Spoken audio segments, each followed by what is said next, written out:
Welcome to the Jeanne Oliver podcast, where we talk all things business, art, and lifestyle. This is your podcast for building a more creative life. Creativity is calling. Become the artist you have dreamed to be.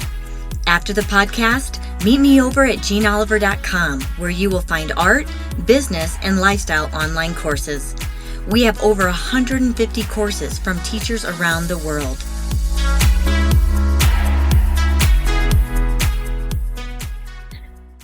Welcome back to the podcast. I'm Jeanne Oliver, and today I'm talking with artist, creative guide, author, podcaster, wife, and mother, Brandi Hofer. Brandi, welcome to the podcast. Hi, thank you so much for having me. I'm very excited to be here with you today. This is very fun because I've been on yours and I've had a couple of other opportunities to speak with you, and I always love talking with you. So I'm so happy that you're going to be here today. Before we dive in, would you just tell everybody a little bit about yourself? Yeah, well, you said it. I'm a podcaster, mother, artist, muralist, author, so many things. So multifaceted, creative. And how that began is I was a studio artist for a really long time.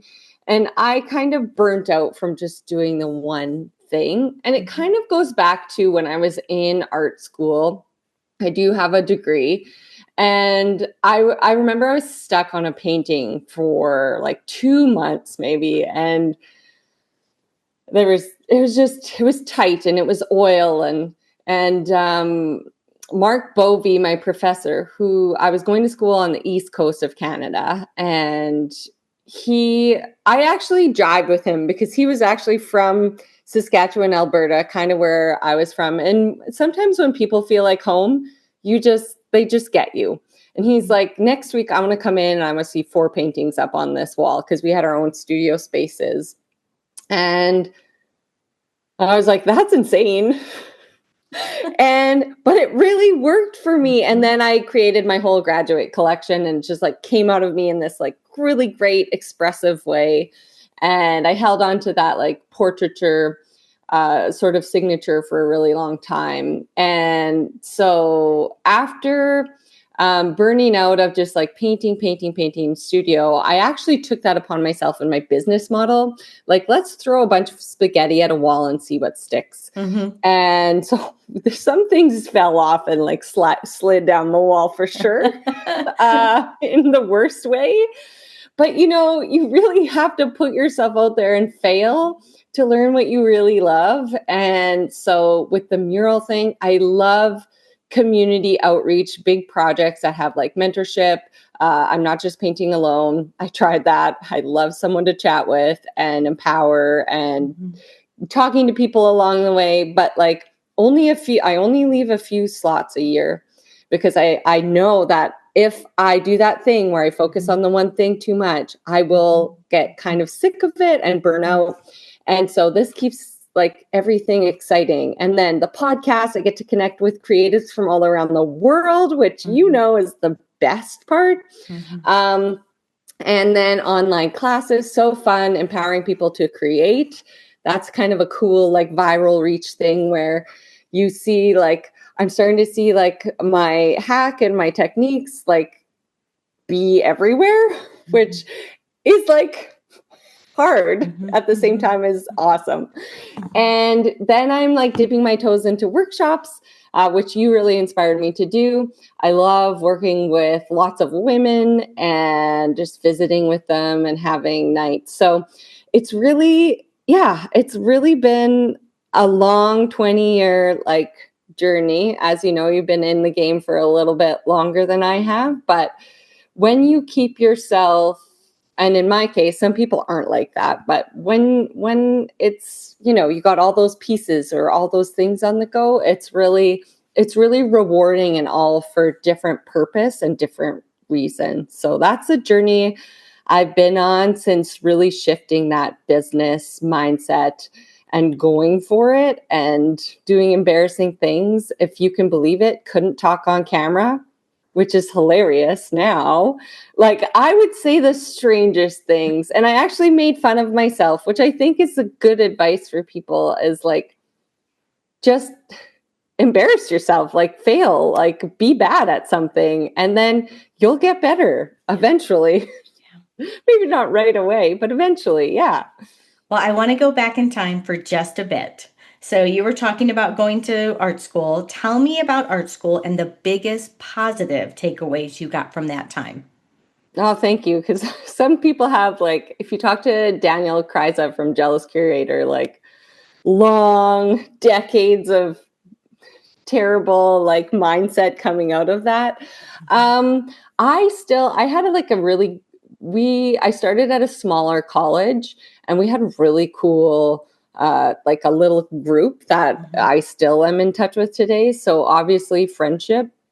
And then when you're really young, like I went right out of high school into college, I think you're still figuring out who you are, you know? And so I love moving my body and I love stuff like that. So like, what are you actually going to do and focus on? And it took until my second year to really be like, I think I'm an artist. This is it. But I go do talks now, and like old teachers are like, we knew, like there was drawings all over your math tests, like you weren't doing the test, like we knew, like that was. But I think what I didn't love going into university was the solitary part.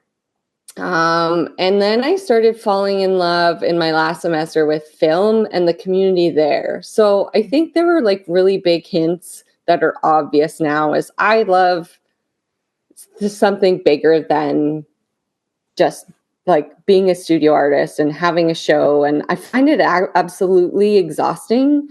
When I started including my children in my work, that's when the sparks and the magic happened, and the openings were huge, and we had suckers tied to balloons and they were interactive, and like that's where the magic and the like expansion happens. When I go back to that like solitary, like finding success in that sort of thing, it always just doesn't feel quite right. So I think the most positive thing coming out of art school would be, those clues onto like what defines success for me personally, and what you can discover about finding success for yourself, right? I think it says a lot about your mindset also, that you have no problem at any time changing maybe what you've done in the past, maybe because somebody thinks you should, or maybe you thought you should.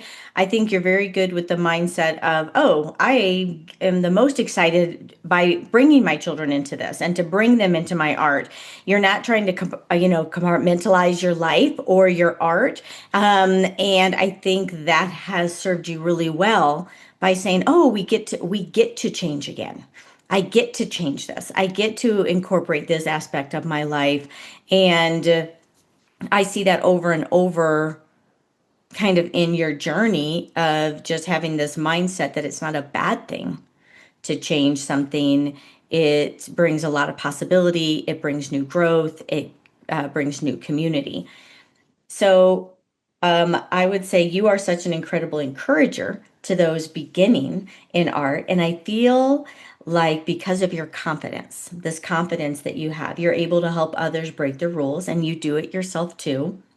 What is your biggest motivator to help creatives that feel shaky in their own skills because they have never either taken lessons or have not spent much time practicing yet? Yeah, I thank you. I think you're very good at the pivot as well, going back. And it keeps life interesting. But the thing That's one way to look at it. Yeah, right. Never bored around here. Yeah, people are, and I don't necessarily get it all the way because I just embarrass myself frequently. But people are really afraid of that. So I don't fully conceptualize, and maybe I was there one day and I just can't remember because I've done it so much. But, and I say this in my book, I like to take be brave days, and maybe I just sat with failure so much, like we'd have openings and no one came, but like it's like 60-40. Like it's going to work maybe 40% of the time, 60% probably not. And be brave days are my best advice for people who do sit in that fear. There's always going to be days where you're like feeling like the sun. In my book, I say like the birds are chirping and the sun's shining out your ass. And just like capitalize, like take your, and goal-oriented people know this, like take your daily lists, your small goals, do them, take your medium goals, do them if you can get there. And then that leads to the long-term goals. Like reach out to the person you've been, like Andrea Nelson, that watercolor crafter. I put off which is funny because like recently, which I never do, I put off reaching out for having her on my podcast for like a year. And I emailed her and she's like, yeah, sure. Sounds fun. And I was like, why did I do that? Like, I didn't even take my own advice. Like my book's kind of a few years old now. So it's funny because you just have to keep even reminding yourself to do that. And I think self-help books and honestly, money mindset books are the best self-help books, oddly enough.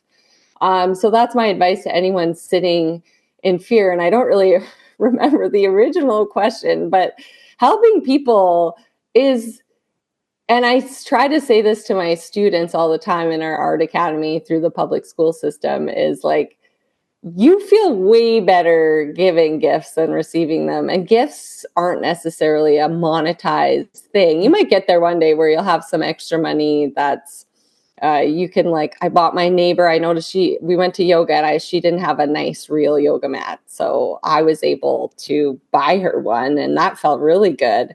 But it also, I could say to my neighbor, wow, like your hair is so cool. I noticed you grew it long, looks great.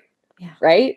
Those are like small things you can do every day. And for some reason, it helps you out, even though you don't mean it to, it just does. And so daily practices, daily reminders, to really get out of your head, and those like tricks and secrets to doing that. Was that even like around the original question? Yes. We're done. We're just going to wrap this up. You have gotten some negative kickback to your approach to help people get practice and confidence in creating. Why do you think there are some that feel like this is not the correct way to draw? Oh my gosh, people are wasting their time on being trolly. Like, and honestly, I feel bad for them. I'm like, oh man, like you're sitting in negative victimhood, putting out terrible energy, and you're just like, I just kind of feel bad, but I like to respond, just because, and I don't do it a lot, but I'm just like, you know what? Okay, so I sat there for a decade in, this is what it looks like to be an artist, and it was suffocating.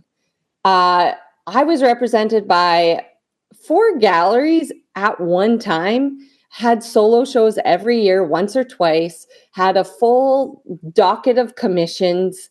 I was so tired and burnt out.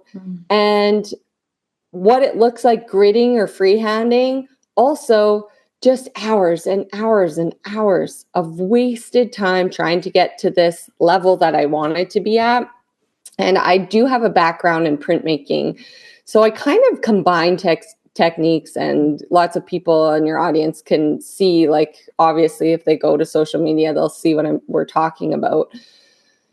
But I've learned more about drawing than I did. Like, I love drawing forms and figurative work, and I loved the learning experience behind. I also did, like, we went down to the bones. So I did like studies that we drew cadaver bones in like Dalhousie University on the East Coast. Like we went from bones to muscles to, like, I've studied it all. I was there. And I like the way I do it. And people also like it. And here's the kicker. It's because it keeps you coming back for more. And I wasn't a strong floral, and I might still not be, and that's okay. Like even 2023, we're in 2025, like 2 or 3 years ago, I had my friend who this really great graphic artist. She would come help me with florals on my murals because I was like, this is a big project. The florals have to be like legit. So I'll color block, you do in the like nice parts to make them really pop.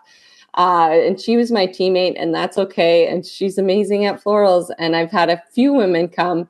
And now through that hack and that transfer method that I developed and have shared, now I can freehand florals. Yeah. So you can't tell me this isn't an okay way to learn. It's just the way I like to learn. And again, I feel sorry for you if you're so closed-minded to the fact that someone told you at one point in your life that this was cheating. Same with using projectors. If we didn't have projectors with murals, like almost like every mural artist uses projectors. And I went to a workshop because being a forever learner is the greatest gift you can give yourself. I went to a workshop and I was super pregnant with my second son. And for some reason, I didn't care about art anymore. Hormones are funny. Like, I was just like, actually, I'm gardening this year. Like, I didn't care at all. It was so strange. And I obviously care a lot about art. It was just like turned off and I was so chill. Maybe that's my son. He gave me that gift of 10 months of chill. But I was still signed up for the workshop, so I had to go. And Justin Ogilvie said to me, like, he knows Andrew Salgado and all those great portrait artists. He's like, these guys are my friends and we've been in the business a really long time. They're all using projectors. If you don't start using them, you're not going to meet that level. And I was like, but we were told it was cheating in art school. He's like, I don't know what to tell you. Yeah. They're all doing it. Like, it's so clear. Yeah. And I know because I've talked to them. So, like, move on. Just do it. What's and then interesting is that even Vermeer, they believe that he used like the mirror, that he could look and paint, but he was almost like reflecting onto his page. I know many like very successful artists that have somebody else rough in everything and then they come in. Picasso had Gillot sometimes like copy his work and then he would work on top of that. And the projector is a very interesting thing too, because I even was at a workshop and somebody who makes beautiful landscapes, she said, I've been wanting to make them bigger, but I feel like I don't want to take all the time. She goes, do you think it would be wrong if I like took my original and I projected it to save time? And I said, in what world is that? You already did it. You already did it once. Now you already figured it out. You figured out your composition. You figured out your colors. You figured out all of these things. And now take it and make it larger. You still have to do the work. Yeah. It's very interesting. And so maybe just to clarify for people, I think like the class you did for our site, things that you have on YouTube and other classes that you have, would you explain a little bit of, this is just one part. You have many different kinds of classes, but the one hack we're talking about, would you explain it so people kind of know what we're talking about? When people give you a hard time of teaching this method, the thing that's so crazy is you teaching this method has probably helped a lot of people to start making. And then who knows where they go. It's helped them to have joy, to have fun, to loosen up. I would even think experienced artists have used this method and it's given them new ideas in their art. And so would you explain a little bit of this hack? Yeah, I have friends who have been teaching in like Mexico, and she's from the States for like 30 years. And she's like, oh, I've been using this the whole time, right? And you know what? Time, at the end of the day, time is our most precious commodity. And if I walked up to a mural and I see my friend Michelle, who's a mural artist, do this, and she's so talented, but it takes her 3 times the amount of time. And she's a lot older than me to paint a mural. And I have 3 boys. who are young still. They're not toddler, but they're in between the 5 to 10 range. And that's still crazy. And if I just like, I can't lose this time with them. I'm not willing to give that up. And the coolest thing about these methods and sharing them is I do get about once a month teachers being like, we did this technique for our final exhibition. Look at all these kids, shoe hack, the portrait hack, whatever. These are the fundamentals of drawing. And if you don't show someone that they like, I'm not saying it's not part of life to be frustrated, but creativity and art are your safe space. And if you can get someone to connect with their safe space early on in life, that could be a practice that can serve them forever. No matter what their profession is. Absolutely. And it's a mindset thing. I don't know how you feel. Like, I feel like if I'm doing a live workshop, I'm going into that space and I'm not just teaching something. I'm going into that space with 20 to 25 people and like all of their demons. I'm going in with their mindset. I'm going to their self-talk. I'm going in there with whatever's going on in their life that I don't know. I'm going on in like what other teachers or other people spoke over them. And so to have something that breaks a mindset, that allows them, I've seen people be frozen in a workshop and they miss what could have been for them because of mindset. They just can't get over it, or they don't want to fail in front of other people. And so I feel like your hack really allows people to break that mindset, find some freedom, find some creativity, and then like the train starts moving. And that's what I think it can do, because like really, you just don't know all the things that people are bringing into this, like to creativity. It is the talk of creativity is one of those things that people have very strong reactions to.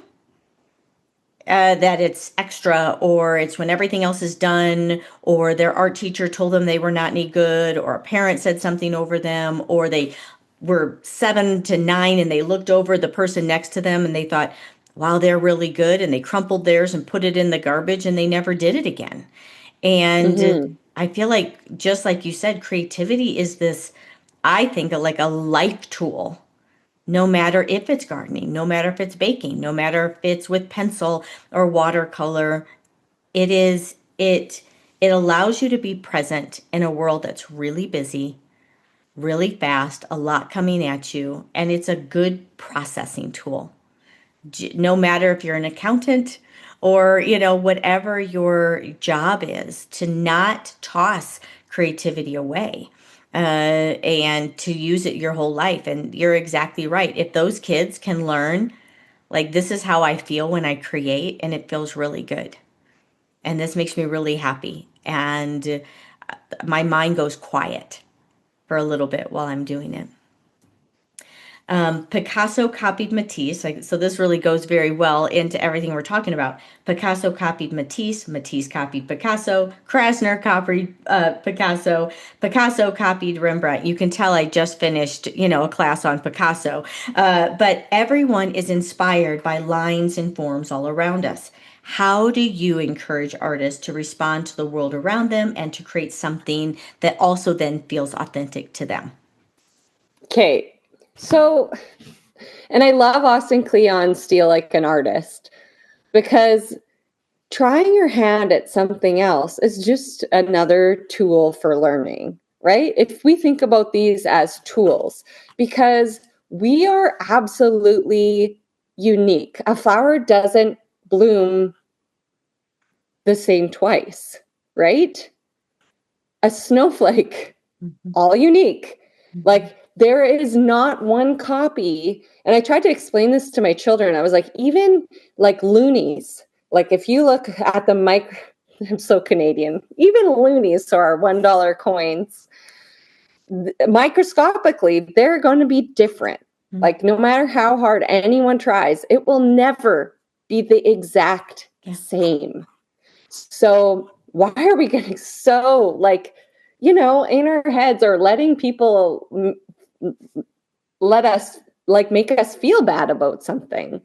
You are here for this time, and you have to really embrace the fact that you're human and you're flawed. And this is why I love the new movie, the K-pop movie, which we put up. My sons actually really like it. Is because we're a big mix of good and bad. And I think at the end of the day, that's what that says. And so just try it, and you'll create new neurons and pathways in your brains, and then we'll open up a door, right? At the root of something, we're opening up a door to a limitless world of possibilities and hope. And I think creativity is very discounted in society, and it actually should be the top thing that we are pursuing and trying to get out of people. What is it? Ireland that decided to invest recently in the last 3 years. They decided to invest in music and arts, and their economy just went. And I'm like, that's no surprise. And I also, with all our projects, and when I try to and it's hard, I'm trying to explain, they've revitalized cities, neighborhoods, with artists, with these spaces. And we had our first mural fest. So I started a festival. It was very challenging. Almost quit lots of times, cried a lot, was sick, burnt out, all the things, but decided to do it anyways because it's a group of 27 volunteers and artists, and it was really important to them. So we take Jersey barriers, which no one knows what that is. It's like the cement barriers in parking lots. And they've done this in Calgary, Alberta, and they call it Roadworks. And they were very transparent about their festival. And they're like, yeah, go for it. You do it too. And this is how we moved 1,500-pound objects. I was like, how do we move them on site for the festival and then move them back? I have a cool community, and we figured it out over months. But while we were at the fair, because we had it during our fair days with the rides and the caramel apples and candy apples and cotton candy, it was so fun and loud and amazing. And so we did 20 barriers, and they started painting them all on this big patch of grass. And we could not at night, so we finished at 5, but the fair kept going all night, till 11 or whatever it goes until. And the security could not keep people off the art. They wanted to lounge, sit on, be around. And all the artists were like, oh my gosh. But in my own mind, I was like, yes, this is what art does. This is such good news. People can't keep away from it. Do you see what I'm saying? And, when people get into elections and all that political stuff and all the stuff that feels really hard and exhausting, I try to say, they're like, how do we get doctors to want to live here? Or, it's I know. Yeah. Make your city more inviting, because when you put the art there and the public and the music, people want to be a part of the space. And then you have the cute coffee shop, and then you have doctors wanting to come to your community. We had one of the biggest companies, and I can't say because it was an insider, but I remember I had a meeting with you guys, and I was like, I'm meeting with the land developers, but we had a big, he was like, the public art and the parks where you have he was like, that was their turning.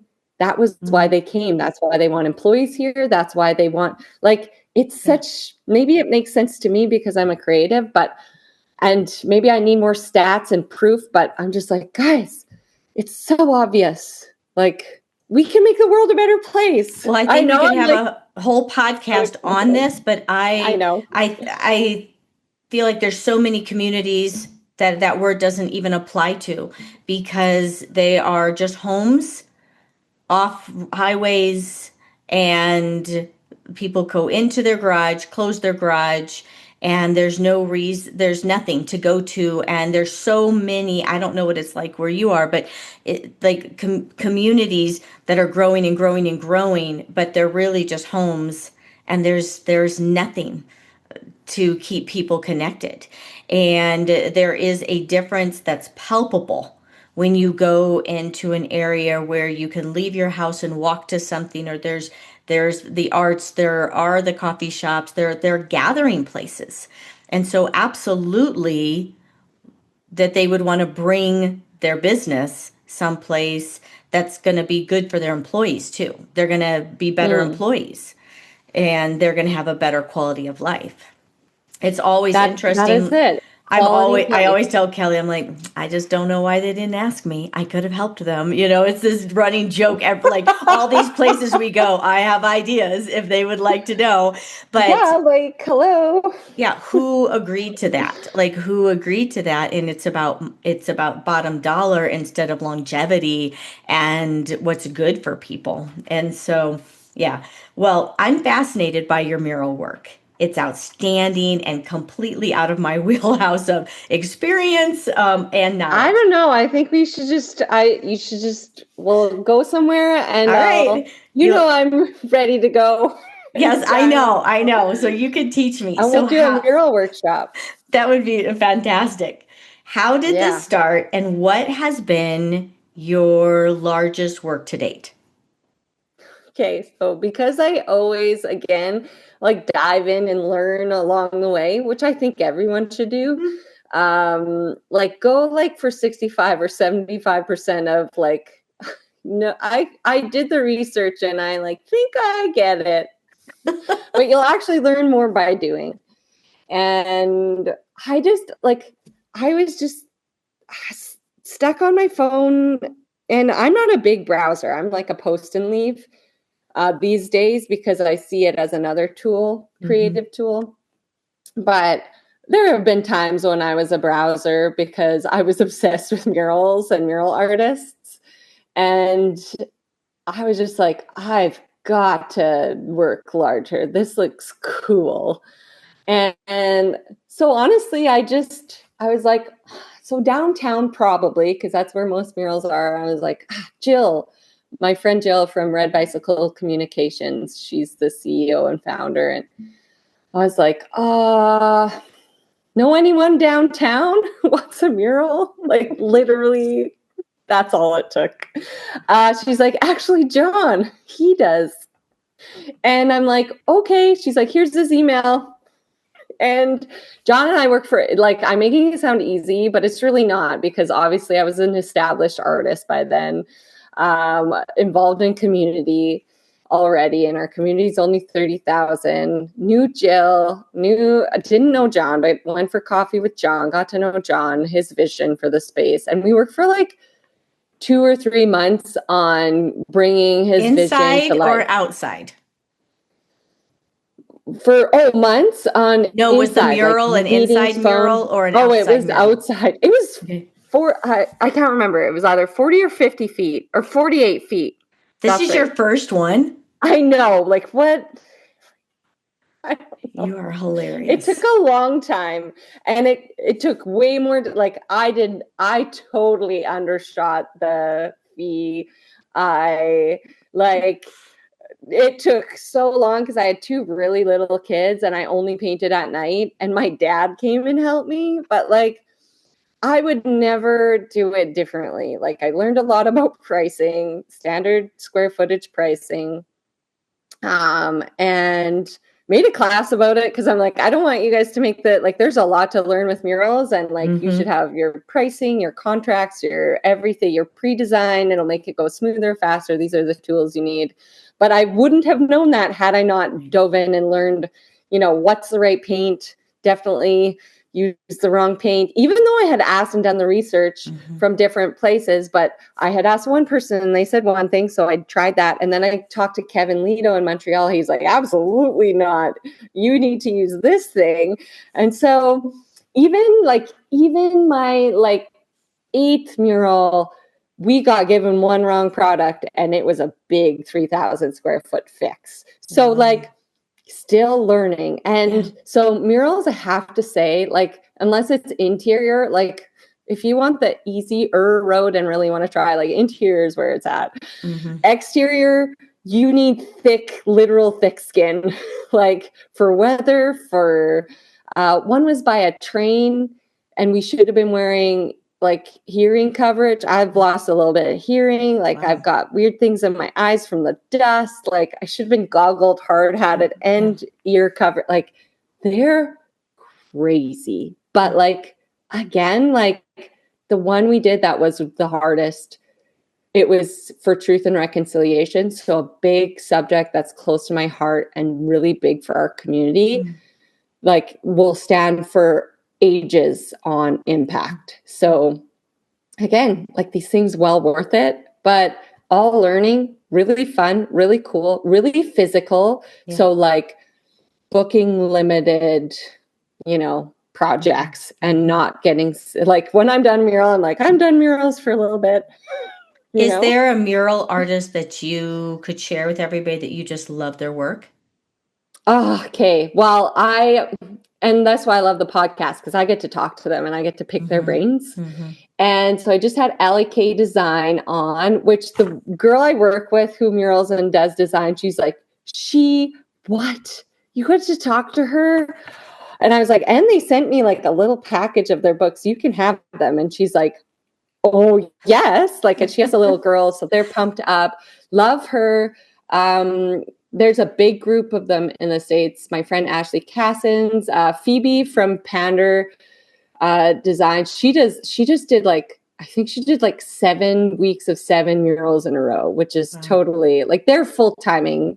Where I am, the climate actually prevents me from full timing murals. Like sometimes I work on ACP panels. And this is where it gets geeky, but I can design them in studio and then install panels on site, because like it's minus 37 degrees Celsius in February here. So like no one's going outside and paint will not cure. So we're getting into weather where the paint won't cure. So that's just the way it is. And it's good. I think people need seasons of rest. Yeah, no, absolutely. What is that? So do you find that you creatively dream in smaller or larger works, and how do they each inspire the other? I wouldn't say like I dream. I feel like my dreams are filled with anxiety, but like losing teeth and weird dreams. But like magical tigers, I don't know. But when I close my eyes sometimes or meditate, like, or just like I'm in like stillness, or when I used to nurse my sons, like when you're just in quiet and stillness and dark, whatever I'm working on like comes to life without me even knowing. Like we got this is a long funny story. We got a patch of land in a really beautiful lake, which my husband is a catalog camper, meaning he looks the part. He's fully bearded and wears plaid, but he likes a bidet. Let me tell you, he's not far away from one. So when I was in that mural fest, what I told you guys about, where it was 27 people running a big team, there's 30,000 people in traffic coming through that fair. Like it's loud. He phones me and he's like, "We got it." And I was like, "What? Got what? What were we getting?" Because he was right before the fest, he was working and I took the kids on like a YOLO, like we're big lake community. There's tons of lakes and people love going to their cabins. And so I went fishing with my dad and all my uncles, and I forgot what it was like. I think like the pandemic kind of ruined that whole connection family thing. I was like, I forgot what my childhood was like and how I loved fishing with my parents. Like my mom would take me fishing, my dad would take me fishing. We would go with family. So all that same group of uncles, and my oldest son, Gus, who's 10, was the same age when I went. It was so nostalgic. And he was like, I love their stories. I'm going back to the fire to hear their stories. And so I was like, kind of like incepting my husband, but not on purpose. And then our friends went boating and I was like, can we come? And they're like, yeah. So we went boating, and then the mural fest started. And then, he was like, we got it. So he worked out with his mom. Like, we don't have this type of money. Like everyone's like, is she a bajillionaire? Like what's happening? I am not, but like, we do have like a Windsor Plywood. It's like a home building company. So my husband worked out with his mom on like an inheritance scale thing, like how to get. So we have a full wooded patch of land, longest form answer to your question, I last night saw my cabin come to life, the exterior. I've been working on the interior, but like sometimes when you give yourself space and you close your eyes, that mural will come to life and you're like, I'm ready for that mural now. I have this painting in mind that must be on a wall, or that small landscape painting, it's got to be bigger and I know it. And you just have that, like, it's all connected, your head, your gut, your heart, like you'll know. And you've got to listen to it. And when you close your eyes, that's it. Yeah. That's where you put your energy. So I better start like sketching that exterior, because like it's there and you've got to capitalize on your Be Brave days. Yeah. Like, or you know what? Because you probably won't feel like it tomorrow. Yeah. So just got to listen to those gut-wrenching moments, or when something even doesn't feel right, like let it go. Yeah. And it might be a really big, hard let go. And you're thinking, I can't do this. Like you can, and it might take time, but I think it's one of our biggest, most valuable tools. And it's, again, heavily discounted. Yeah. But we have access to it as creatives. It's a true, real gift. It is. You have a very diverse business, and so do we. So I know that you do not do everything all of the time. I always love asking other business owners these questions because I know our listeners want to create a business that is multi-faceted, but may feel stuck believing that people are doing everything all the time, every day, and wondering, like, how do you even do it? So I'm going to ask you some questions. How many mural commissions do you take a year?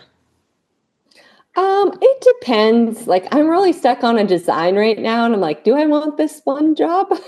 This other job? I really let life organically roll out, which people say like you shouldn't do. Like, don't wait for life to tell you what to do. But I'm like, sometimes it's pretty cool when it does. So I kind of leave space. I have a few designs and contracts on the go, but one is really cool, and I really hope it happens in Morocco, because I want to start traveling. I think my kids are old enough to pack their lunches for a week, and they can figure it all out themselves. They don't need me here all the time. Distance makes the heart grow fonder. And I don't want to save it for a time. So travel's in there. So like, it's all in the works, and I'm just like I'm kind of just going with it. I don't have any dates yet, which kind of makes you feel like antsy. I know you have your husband and partner, which is so great.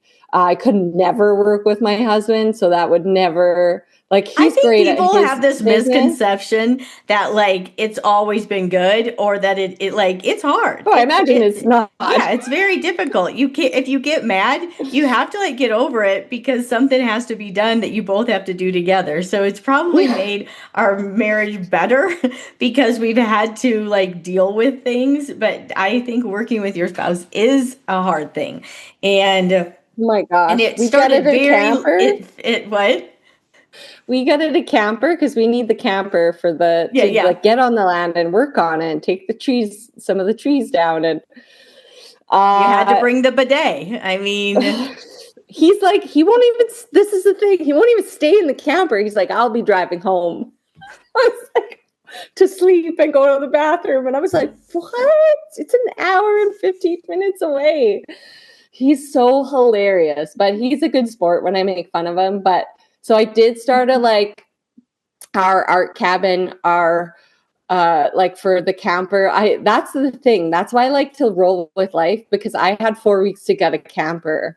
I didn't book a mural at August. So I think it was meant to, like, we were meant to buy, like, but July was that mural fest. So it was a big deal. And then he had some stuff to do in the camper, because like, I'm not great at construction. Like, I can do it, but I'm going to say it would be wobbly. And he does that. Like, he's really great at carpentry.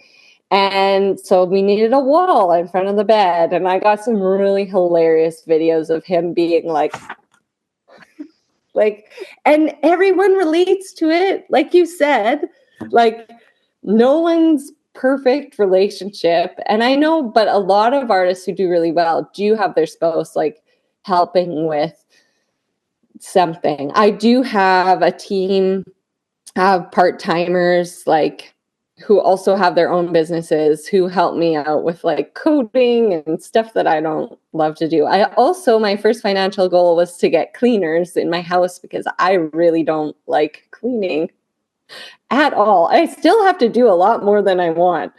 And so Well, I think leaving room is always a good idea. I mean, or you, like we leave every June open because we go and spend that month of June in Italy. I just won't take anything. So we set that aside. But also, it's good to have time throughout the year that you can say yes unexpectedly. But also, like if you're looking at previous years, what is an amount of murals that you think you could say yes to? I mean, do you do one? Do you do three? I do something. That's the thing. I'm so sporadic. Like sometimes I've done 7, but Okay. smaller, Yeah. right? Yeah. Like it would be too much. Like I would not be able to sustain because I still do like 85% of my business is me. Okay. I still do all my editing. I still like, I just can't like, Well, because of that, like then I like, how many online classes do you offer a year? oh, I just keep repackaging the same. Now that I've set up that like base system, I don't add like I haven't added like portrait class is pretty like, and I did that for you, which is a real treat. Thank you. I had such a good time redoing something because and saying like things I needed to say about it and teaching people new methods or in for you we incorporated collage, which is like is my big treat as a creator. Like I don't share that I do collage, but I love collage. I And do I got too. to tour my friend's studio where in BC, I love that there's a little pocket of women in BC on the island, Vancouver Island, and we always get together every year. And we did a workshop this year, and I collaborated with my friend Jessa Dupuis, and we incorporated portrait with collage. And I just think like the portrait thing is like limitless. I'm pretty obsessed with portraits. I always have been like teaching at large scale, teaching it like really, it's just like, I don't really get bored of it. And I think that's the key to doing what you love. So yeah, there have been years where I focus more on murals or I am really good at going with the flow. So the festival was a new big one. And so I feel like that counted like as 5 murals. We Well, did you during say the you like to go festival with the go, well, you say you like to go with the flow, but you actually get a lot accomplished. So that to somebody yeah. who's not disciplined, that would not that word would maybe mean not actually getting things done. And that's so Oh, I'm a I big doer. you're a big doer. So I think Yeah. the words could be confusing to people because you I think you look like what really needs my priority right now. Oh, this festival I want to do, that's going to get my priority. Oh, I've been asked to teach this class. I'm going to say yes to that and make room for that. My children need this. I'm going to like this is what we're going to do right now. My family has bought this land and we're going to build something here. And in the midst of it, it's you creating for yourself too. So my next question would be, do you spend time in the studio daily or do you have certain days of the week and that you go in? You know, how do you block out your time? Do you have content days that you're just working on podcast stuff or newsletter things? So what is your flow like with your studio? Or do you find time in the ebb and flow of your day? What does that look like for you? I know I seem easy breezy, but I am huge into routine. And Mm-hmm. I think that is a really great gift people can give themselves, especially with children. When they know what to expect, things just go a lot smoother.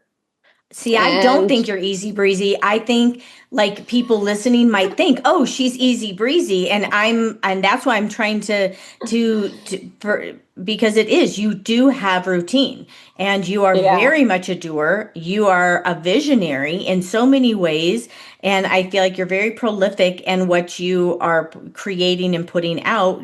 You are showing up all the time, and so Oh, yes, you're yes. leaving room for things, but there's nothing just lackadaisical about how you're running your business and how you're running your life. I'm leaving space for the things that I see when I close my eyes. So those massive goals. That's what I'm leaving space for. The daily routine stuff, I'm like on it. Every day of the week, I do almost the same things. Yeah. Like I get up, I put on my exercise clothes. Like that's the biggest thing, getting dressed. And I really outline this in my book. And it's not a viral book or anything, but it's got those like basic things that people never really want to do, but it's like a New Year's resolution. But these, when you dole out your task in really small bite-sized ways, I'm not saying I work out for an hour. I work out for 30 minutes. You're consistent. Daily. I feel like consistency. So Consistent. you're consistent in podcast. You're consistent in your art practice. You're consistent Wednesday's in like what's podcast next. day. Yep. Yeah. You're consistent in moving your body. You're consistently showing up and being present with your kids. And so it's so many people have beautiful dreams for their life, but it's the consistently showing up towards it that can leave our hands empty. And I feel like your hands are full and overflowing because of that consistency. Yeah. Like, and I know Tuesdays, Thursdays afternoon, that's Art Academy. So, and that's baseline income. So if everything else fell or I overinvested in ads or whatever, at least I know I could pay for groceries. Right? Yeah. Like there's just no extra. Right. Yeah. And I really love that because it's not about the money, but I appreciate the money, right? Like it's a magical job that I could not do full time. Like if I was at a school every day, I would just be a shell of a human being. And when you said if I make art daily, I really love a sketchbook routine starting in the spring. And we put that out there every year. Everyone knows, like a free sketchbook project. Because it's just so natural. Like you feel this growth, you feel this, and sketchbooks are like a super great way to make terrible art and not be ashamed about it. When everyone's like, "Can I flip through your sketchbook?" I'm like, I don't know, I guess so. But then I do it because I'm like, this is telling them that it's okay to make really bad art, and it is. And the thing about sketchbooks is that, and I can grab it. It's right here. The thing about sketchbooks is. When you make, and it's like stuffed full because I'm in the middle of, our art academy was doing like cool themed collages. And so I did a collage dump and now it's like my teacher who I teach with in art academy, he found a whole bunch of cool I know you love this stuff. He found a bunch of old books. So I love old books. They're so fun. But I will show you like this. So I have to collage on here because all the kids were. And then I had taught a watercolor floral workshop, which I didn't know how to do, but it was a fun lesson. It's and like the 40-foot mural. I knew more than other people. And I was like, look, guys, like, like these aren't genius watercolors, but they don't have to be. Let your brush do the work. Like that's the tip right there. And so I had watched some YouTube tutorials of other artists making florals, and it was a total blast. But like there's some bad stuff in here, but that's how I got better at florals. You can do anything in a self-taught way. Explore materials in a smaller way that might not work. And then like, so I do like I honestly think you should flow with the seasons of what you kind of feel like you do. And, you know, spring is always a great time for growth. And so I love doing that stuff. I've been showing up for more because I do have a goal of finally filling a sketchbook all the way. I definitely bounce around with ideas and motivation. So to keep that in check, I have to do the routine, or I would just be like an unorganized total mess. And then on those, my kids are in school this year for my smile is big for the very first time. I love them, but it's 3 boys, and that energy level of chaos is a little bit stressful. And my one son has more of an overactive demeanor than I do. So he's like from sun up to sundown going. Like I don't even know what to do with it. No one does. Like, well, I'm going to ask you about your kids. How do you think being an artist and an entrepreneur has impacted your children so far? I like sometimes think like, I'm like, oh, if anyone came to our house, I have to like beg them to make art. It's hilarious. Like, so I have this new skeleton. I'm so geeky when it comes to art. I'm just like so into it. So are you. So I made like coming out soon is a free like skeleton download printout. And then Teddy and I couldn't just do that. I made my digital sketch into stickers. Awesome. And so none of them, like Teddy will kind of create with me. And I love it because he says, he like tells people, his friends, like, drawing's dumb. He's like, I'm an artist. Like, it's so cute. So we did all day yesterday. When my kids come along, like a neighbor, this is Teddy's pumpkin. This you awesome. Can see it. Or not pumpkin, skeleton. It's awesome. So they did all afternoon spend with me sketching at the kitchen table, and some neighbors made some skeletons, and it was so much fun. And my 11-year-old with his hockey teammate came, and this is why I moved from my studio downstairs. We have a whole studio space downstairs, which is filled with muraling gear. Life changes. And moved it up. The kitchen table is here because that's where we all gather. Mm-hmm. And so he came and he's like, we want to do, they know what I do, and we want to draw our favorite hockey players. So I was like, I was so tired. It was an admin day, and those are really draining because that's why I love having kids, because we're outside a lot with the boys. So it's just like fresh air is good for you.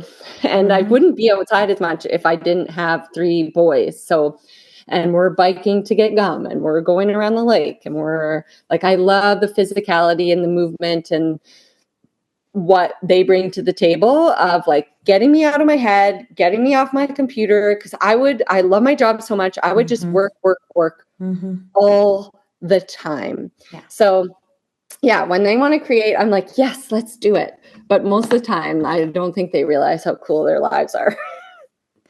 So when one goes to your website, I see such beautiful diversity in your business. And at the same time, I really see your priority as a mother. And that comes through even just in our conversation today. There are many artist mothers that are listening right now and wanting to create like a more creative life, or maybe want to create a business like you have created. What advice would you give to them? Get some sleep. Honestly though, like, yes, like, and I know when you have a new baby, like it's kind of the worst, like you can't even shower sometimes. And I hear that. And like, I've had needy babies. Mostly the middle was pretty chill. When I said I was pregnant with him, it was just a little bit more chill. Like he has a chill button that we all don't have. And so if you can get into that routine, like when I was burnt out from painting, which I did, that's a story I didn't tell, when I did 130 original pieces in 1 year, Teddy would nap. The year before that, Teddy would nap. And in those times, I hired a studio manager, and we would just sit in my studio downstairs. He would nap for like 2 hours every afternoon, and we would hash out ideas, Hmm. hash out things. And because at that point I had 2 kids, so I couldn't nap with me. They're like, sleep when the baby's sleeping. Like I couldn't. I had 2 other kids running around at home. One was at home, one was in school. So Finn would chill. He was very independent. Didn't want to hang out with me during nap time, so that was okay. So Jenny and I just like went for it. Like, what could this look like? What could it? So, and again, we tried a lot of things and failed. And then you learn what you do love. You learn what your value is in that time. And you just start to not give in to the nonsense, because when you have kids, like, and that's kind of the greatest gift, is you're like, I don't have time to like contemplate this. Can we just, like, we were moving a big couch that we got from our friends into our basement, and the men kept just talking about it. And I was like, I just started like shifting it the one way, and then we got it in. Like, guys, let's just not talk about this anymore. You just don't have time when you're in this stage and you're like soaking in moments and you're super tired, and so try to routine it. Routine, like, everyone knows what to expect. And once that routine, and it will always change in every season, but when you know what bedtime is, when you know when hunger, red light, I call them like red light. Like, if you get past, you didn't have a snack and you're into lunch, like, everything's going to fail. Like, it's going to be meltdown. It's going to be crying. And like, don't skip naps. Like, have the same. Yeah. I think if you're in routine, you can thrive. I think that's the key. Yeah. So good. All right. I'd like to close with one last question. When was the Perfect. last time you created something that you got really excited and you're like, this is so freaking good? This is like, I'm so excited. I could seem like maybe going, like adding a different element into my art, maybe a new direction that you could go with. Like, when was the last time that you made something, even if it was in your sketchbook or you learned something that just got you really excited and made you just so thankful that you're an artist? Yeah, it really goes back to community. We did a community garden mural project, and then that one the year before, which had really deep meaning. I look at those because when you stare at something too long, when you're there, you don't really appreciate what you did. And so it's been a year and 2 years since the other one, and I just look at them and I'm like, those are so cool. And they're on a wall where everyone can see it. And people are interact, like at the community garden, like tons of people are like picking veggies and walking over and doing little workshops and so I look at those and I'm like, those are really great and cool. And sometimes I'll make really crap work. Like in BC at the workshop, Jess is like, do you like your piece? And I'm like, I didn't impress myself, but that's not the point. We had fun today. Yeah. So whatever. So, and then it impressed someone else and I gave it away at the workshop. And so like, whatever, right? It doesn't really matter, but like, yeah, when we scale and but I think there's just so much meaning in the projects. And I think that's what sparks hope and joy for me at this moment in my life. Because when I say I did studio artist, because that's what I was told was the definition of success in art school, I made some incredibly crazy detailed layered oil paintings. And now I see those and I'm like, oh, those are stunning too. But, and so I guess when you sit and you look back at your work, like there's definitely some bad stuff in there. Like there's some years, but when I started, getting into, like when I started using a projector too, that really helped. And projectors, that's when you're oil painting over a sketch, like that's basically no information. It's very little. Yeah. So I have some figurative work that was highly personal, where I posed figuratively and I because I started painting the women. I love this photographer, and she's since quit. So it just makes, she just was like, oh, being a photographer is hard. And I was like, yeah, any creative business feels very, it has its own set of challenges, but when you're obsessively passionate, you kind of you move through it. But she just has this gorgeous lens. Like, she just sees women in such a powerful way. Mm-hmm. And yeah, I made that collection. I still look at it and I'm like, oh, this work is just, because it was magic to begin. So when we teach that portrait class, and why I think it's why I want it to be such a popular and like expansive class that I want everyone to be able to at some point experience, is because we have, my friend, and you should have creative pods in your community, because we all work together and do these cool projects. Like, I always work with photographers. I have a ton of amazing photographer friends for murals, for illustrator friends. So what we go on, and for your class as well, another different photographer who shot her own daughter, which was like, how gorgeous was Hadley in her, like, yeah. So Kristen was the original spark to portrait class. She's the whole reason we did it. Like, she came to my studio with her daughter one day, and Ruby wants to paint with you for her birthday. And we traded. I didn't charge them. We traded. I was like, one day I'm sure I'll need photos. Like, whatever. And that was when I realized I was a teacher. Like, that's when I could educate, and how empowering that journey is and was. And that turned into the class. I was like, come back to my studio. We must capture this. She's like, I've never done video. I was like, we'll figure it out. So I think that should be the name of this podcast. We'll figure it out. We'll figure it out. And it worked. It was something magical. That's why I don't want to change the root class, because like that magic of Kristen with her little daughters at that point, before they were teens. Well, one was a teen, but like Ruby I think she was turning 12.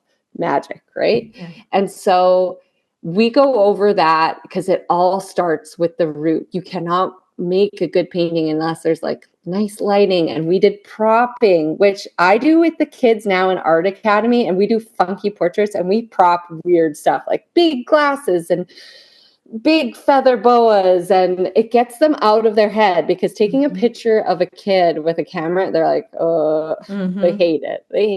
I hate it. So that whole fun aspect of like capturing joy, capturing magic right away, and then making the painting. So good. Yeah. So. All right.